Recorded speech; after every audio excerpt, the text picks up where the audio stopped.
Myanmargi yuwa habagi thawdokna sokhalaba miyoising masa mathanta akai atoising adu semjinaba phibamda lagli. Magnitude 7.7 yauna hakiba yuwana Myanmargi tongan mafamchingda achoba saitheng piduna miyoi lising ahumga chartet ka kuntra manga sikiba chama kun amana thiba khangkidaba amadi atopa miyoi lising manga ga chama ga nipana asopan nangan kibani yum kaya ate ka kain nang kiba adugi yumbu sing mafam adu thadokuna channel raba matungda hanjinduna amung hana chemjin chadin bagi thabaga si lenga ki maike dagi yengsinba watpa amadi sel leitabana masa na hona bagi fibamda leire haina mafam adugi miyoi sing amadi volunteer gi maike dagi fongdoragli mamang thagi kunipanda thokiba yuwa haba aduna mandale khaktada yum lising tara rom ate akai nanghanki mafam adu Myanmar gi khwaidagi chawba city singi manungda ani suba oiribani junta lenga ki maike dagi yuwa haba aduna phibam sohalaga leiba yaroidaba yumsing adu sem sajinbagi matangda kariguma makhal amatagi oiba mateng pirakba leitri maduna maram oiduna yumbu sing local community group sing amadi firefighter singna atek akai sing adu masa na semjin sajinbagi thabak chathari mathol ahum wangba yum ama atek akai sing adu lauthoklaba matungda nauna mafam adu sengdokpa khaktada $10 lising tara marika chaniga hompu manga changli senpam adu chawba maramna atoba yum kaya amadi paiduna natraga maset kaiduna leiba yadana ba yumsing adu thugaiduna mafam adu sengdokpagi thabak paikhatba ngamdana leiri numidangi matamda mapanda ahing yarengnari hairiba thawong singa se yuwa haba hek loisinkibadagi haudik fawa chathaduna lagli lengaki maike mateng amada pirakpa leitri hairi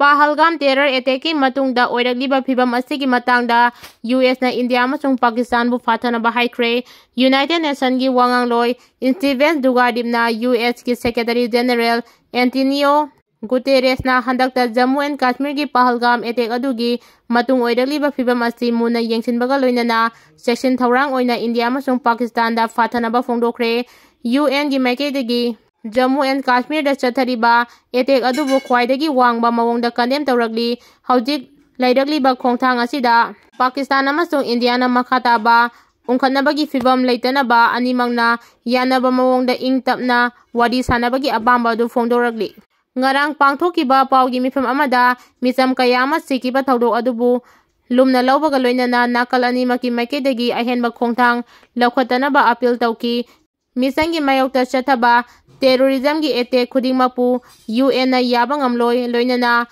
laikhidrabasing adugi imung manunggi miyoisingda awaba su fongduragli America gi yathang matung ina Pakistan na terrorist yokpani America gi yathang matung ina haukiba sahi kunthra rom asi Pakistan na terrorist kaya yok thaktuna lakpani haina Pakistan gi defense minister Khwaja Asimna ikhang khangaudana ahanba oina malengi mitmangda fongdokre hairi Pakistan da terrorist kaya yok thaktuna laglibasi malengi leiba kaya na handak tawrakpani adubu malengi miyamna Pakistan da leiriba khulai paiba singbu terrorist oina urabasu Pakistan gi oinadi freedom fighter ngaktani hainasu fongdokibani hairi Manipur gi highway sing hanghanaba CPI gi National Council na union lengakta takchinkre thase gi kulhumdoidagi Communist Party of India CPI gi Tirubandhapuram da chatharagliba National Council mifangi humni chanba numita Manipur State Council gi State Secretary Laisang Them Thoire na pukhatpa aduga Manipur gi in charge oiba National Secretary Palab Sen Gupta na sagotpa taksin warep ama yetnaba leitana mifam aduda warep lokre haina MSC CPI gi Office Secretary T.H. Robindro gi cherol amana fongdoragli cherol china makha taraduna Laikhagi lambi natana laibaki atai lamga samnaba Manipur da haukiba kumda lising ani kulhumdoigi me humdagi hauna chahi ani faraba sangkraba matamasi fawba maruaiba National Highway number 2 amasung 37 asi mizam singna free movement tawba yadri fam thadokraba N Birena Chief Minister oiringaida amuk aduga union lengang na haktengna na pairaba matamda Governor Ajay Kumar Bhala na lengaklaba matam sida su free movement tawgani haikiba laikhragasu free movement haibadu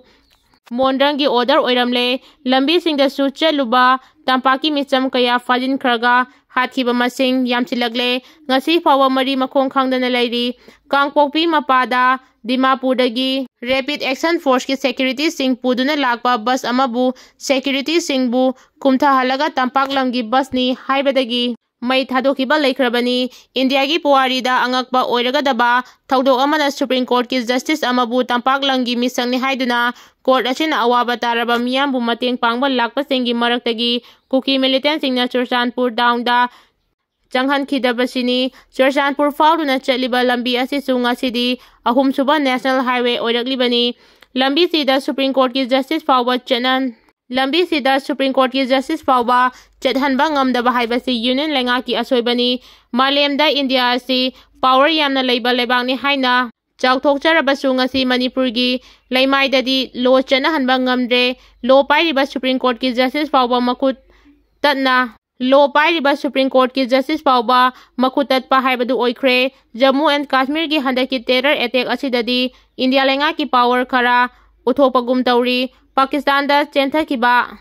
Indus ꯇꯨꯔꯦꯜꯒꯤ ꯏꯁꯤꯡ ꯐꯥꯎꯕ ꯊꯩꯗꯣꯛꯇꯨꯅ ꯆꯠꯅꯍꯜꯂꯣꯏ ꯍꯥꯏꯕ ꯌꯥꯊꯪ ꯇꯧꯊꯈꯤꯕ ꯂꯩꯈ꯭ꯔꯦ CPIꯒꯤ general secretary ꯗꯤ ꯔꯥꯖꯥꯅ ꯉꯁꯤꯒꯤ ꯄꯥꯔꯇꯤꯒꯤ ꯈ꯭ꯋꯥꯏꯗꯒꯤ ꯆꯥꯎꯕ ꯃꯤꯐꯝ ꯑꯅꯤꯒꯤ ꯃꯔꯛꯇ ꯄꯥꯋꯔ ꯄꯥꯏꯔꯤꯕ ꯀꯥꯎꯟꯁꯤꯜ ꯑꯁꯤꯒꯤ ꯋꯥꯔꯦꯞꯁꯦ ꯌꯨꯅꯤꯌꯟ ꯂꯩꯉꯥꯛ ꯄꯥꯏꯔꯤꯕ president Droupadi Murmu prime minister Narendra Modi ꯑꯃꯗꯤ home minister Amit Shah Manipuri governor ꯂꯣꯏꯅꯅ ꯃꯔꯤ ꯂꯩꯅꯕ ꯃꯅꯤꯄꯨꯔꯒꯤ MPꯁꯤꯡ ꯑꯃꯗꯤ ꯇ꯭ꯔꯥꯟꯁꯄꯣꯔꯠ ꯍꯣꯝꯅꯆꯤꯡꯕ ꯄꯥꯏꯔꯤꯕ ꯍꯥꯏ ꯑꯣꯐꯤꯁꯥꯔ ꯈꯨꯗꯤꯡꯃꯛꯁꯨ ꯆꯤꯔꯣꯜ ꯑꯁꯤꯒꯤ ꯀꯣꯄꯤꯁꯤꯡ ꯊꯥꯈ꯭ꯔꯒꯅꯤ ꯍꯥꯏꯅ ꯅꯦꯁꯅꯦꯜ ꯀꯥꯎꯟꯁꯤꯜꯒꯤ ꯃꯤꯐꯝꯗꯨꯗ ꯂꯥꯎꯊꯣꯛꯈꯤ ꯍꯥꯏꯔꯤ ꯄꯨꯈꯤꯕ ꯒꯥꯔꯤ 35 ꯔꯤꯀꯣꯚꯔ ꯇꯧꯈ꯭ꯔꯦ ꯃꯅꯤꯄꯨꯔꯗ ꯊꯣꯛꯂꯤꯕ ꯏꯔꯥꯡ ꯑꯁꯤꯗ ꯈꯨꯠꯂꯥꯏ ꯄꯥꯏꯗꯨꯅ ꯀꯤꯍꯟ ꯈꯪꯍꯟꯗꯨꯅ ꯃꯤꯌꯥꯝꯗꯒꯤ ꯁꯦꯜꯒꯤ ꯗꯤꯃꯥꯟ ꯇꯧꯕꯒꯤ ꯇꯣꯉꯥꯟ-ꯇꯣꯉꯥꯟꯕ ꯊꯧꯗꯣꯛ ꯊꯣꯛꯂꯤꯉꯩ ꯆꯩꯔꯛ ꯑꯁꯤꯗ ꯂꯝꯗꯝ ꯑꯁꯤꯗ ꯅꯧꯅ ꯒꯥꯔꯤ ꯃꯥꯡꯕꯒꯤ ꯃꯁꯤꯡ ꯌꯥꯝꯂꯕ ꯀꯦꯁ ꯀꯌꯥ ꯊꯣꯛꯂꯛꯄꯗꯒꯤ ꯃꯅꯤꯄꯨꯔ ꯄꯨꯂꯤꯁꯅ ꯁ꯭ꯄꯦꯁꯤꯌꯦꯜ ꯇꯤꯝ ꯑꯃ ꯁꯦꯝꯗꯨꯅ ꯍꯨꯔꯥꯟꯕꯅ ꯍꯨꯈꯤꯕ ꯒꯥꯔꯤꯁꯤꯡ ꯐꯥꯒꯠꯅꯕꯒꯤ ꯆꯪꯁꯤꯜꯂꯛꯄ ꯑꯈꯟꯅꯕ ꯑꯣꯄꯔꯦꯁꯟꯗ ꯄꯨꯟꯅ ꯒꯥꯔꯤ 35 ꯔꯤꯀꯣꯚꯔ ꯇꯧꯕ ꯉꯝꯈ꯭ꯔꯦ ꯄꯨꯂꯤꯁꯀꯤ ꯄꯥꯎ ꯑꯃꯅ ꯍꯥꯏ ꯄꯨꯂꯤꯁꯀꯤ ꯑꯈꯟꯅꯕ ꯇꯤꯝ ꯑꯃꯅ ꯇꯣꯉꯥꯟ-ꯇꯣꯉꯥꯟꯕ ꯑꯣꯄꯔꯦꯁꯟ 7 ꯆꯠꯊꯕꯗ ꯍꯥꯏꯔꯤꯕ ꯊꯥ ꯑꯁꯤꯒꯤ 19ꯗ ꯒꯥꯔꯤ 18 ꯇꯥꯡ 17ꯗꯅ ꯒꯥꯔꯤ 13 ꯇꯥꯡ 18ꯗꯅ ꯒꯥꯔꯤ 15 ꯑꯃꯗꯤ ꯇꯥꯡ 22ꯗꯅ ꯒꯥꯔꯤ 3 ꯄꯨꯂꯤꯁꯀꯤ ꯇꯤꯝ ꯑꯁꯤꯅ ꯔꯤꯀꯣꯚꯔ ꯇꯧꯕ ꯉꯝꯈꯤꯕꯅꯤ ꯍꯥꯏꯔꯤ ꯗꯨꯀꯥꯟ ꯑꯃ ꯃꯩ ꯆꯥꯛꯈ꯭ꯔꯦ ꯉꯔꯥꯡ ꯅꯨꯃꯤꯗꯥꯡ ꯄꯨꯡ 9 ꯔꯣꯝ ꯇꯥꯕꯗ ꯏꯝꯐꯥꯜ ꯋꯦꯁꯀꯤ ꯁꯤꯡꯖꯃꯩ ꯄꯨꯂꯤꯁ ꯁ꯭ꯇꯦꯁꯟꯅ ꯀꯣꯟꯕ ꯀꯥꯟꯆꯤꯄꯨꯔꯗ ꯂꯩꯕ ꯃꯅꯤꯄꯨꯔ ꯌꯨꯅꯤꯚꯔꯁꯤꯇꯤꯒꯤ ꯑꯍꯥꯟꯕ ꯒꯦꯠꯀ ꯃꯥꯌꯣꯛꯅꯅ ꯂꯩꯕ ꯍꯥꯔꯗꯋꯦꯌꯔꯒꯤ ꯗꯨꯀꯥꯟ ꯑꯃ ꯃꯩ ꯍꯧꯔꯛꯇꯨꯅ ꯆꯥꯛꯈ꯭ꯔꯦ ꯄꯥꯎ ꯑꯁꯤꯅ ꯍꯥꯏ ꯃꯩ ꯆꯥꯛꯈ꯭ꯔꯕ ꯗꯨꯀꯥꯟ ꯑꯗꯨ ꯊꯣꯡꯖꯨ ꯄꯥꯔꯠ 2ꯗꯒꯤ ꯑꯔꯥꯝꯕꯝ ꯈꯦꯗ ꯑꯄꯣꯛꯄ ꯔꯣꯇꯣꯟꯒꯤꯅꯤ ꯍꯥꯏꯔꯤ ꯗꯨꯀꯥꯟ ꯑꯗꯨ ꯃꯩ ꯆꯥꯛꯂꯦ ꯍꯥꯏꯕ ꯄꯥꯎ ꯍꯦꯛ ꯐꯪꯕꯒ ꯃꯅꯤꯄꯨꯔ ꯐꯥꯌꯔ ꯁꯔꯚꯤꯁꯀꯤ ꯐꯥꯌꯔ ꯇꯦꯟꯗꯔ 3 ꯆꯪꯁꯤꯟꯗꯨꯅ ꯀꯥ ꯍꯦꯟꯅ ꯑꯃꯥꯡ ꯑꯇꯥ ꯊꯣꯛꯂꯝꯒꯗꯕꯗꯒꯤ ꯑꯃꯗꯤ ꯊꯪꯅꯕ ꯗꯨꯀꯥꯟꯁꯤꯡꯗ ꯃꯩ ꯋꯥꯏꯗꯨꯅ ꯍꯦꯟꯅ ꯑꯃꯥꯡ ꯑꯇꯥ ꯊꯣꯛꯂꯝꯒꯗꯕꯗꯒꯤ ꯀꯟꯕ ꯉꯝꯍꯧꯔꯦ ꯄꯨꯡ 1:20 ꯔꯣꯝ ꯆꯪꯅ ꯃꯩ ꯀꯟꯕꯒꯤ ꯊꯕꯛ ꯆꯠꯊꯔꯕ ꯃꯇꯨꯡꯗ ꯃꯩ ꯑꯗꯨ ꯃꯄꯨꯡ ꯐꯥꯅ ꯃꯅꯤꯄꯨꯔ ꯐꯥꯌꯔ ꯁꯔꯚꯤꯁꯀꯤ ꯐꯥꯌꯔꯃꯦꯟꯁꯤꯡꯅ ꯃꯨꯊꯠꯈꯤ ꯃꯈꯥ ꯑꯃꯗꯤ ꯃꯊꯛꯇ ꯀꯥ ꯑꯃ ꯂꯩꯕ ꯗꯨꯀꯥꯟ ꯑꯗꯨꯒꯤ ꯃꯈꯥ ꯊꯪꯕ ꯁꯔꯨꯛꯇꯤ ꯃꯩꯅ ꯇꯨꯝꯅ ꯆꯥꯛꯈ꯭ꯔꯦ ꯃꯊꯛ ꯊꯪꯕꯒꯤ ꯁꯔꯨꯛꯇꯤ ꯀꯥ ꯍꯦꯟꯅ ꯑꯃꯥꯡ ꯑꯇꯥ ꯊꯣꯛꯀꯗꯕꯗꯒꯤ ꯀꯜꯍꯧꯔꯦ ꯍꯥꯏꯔꯤ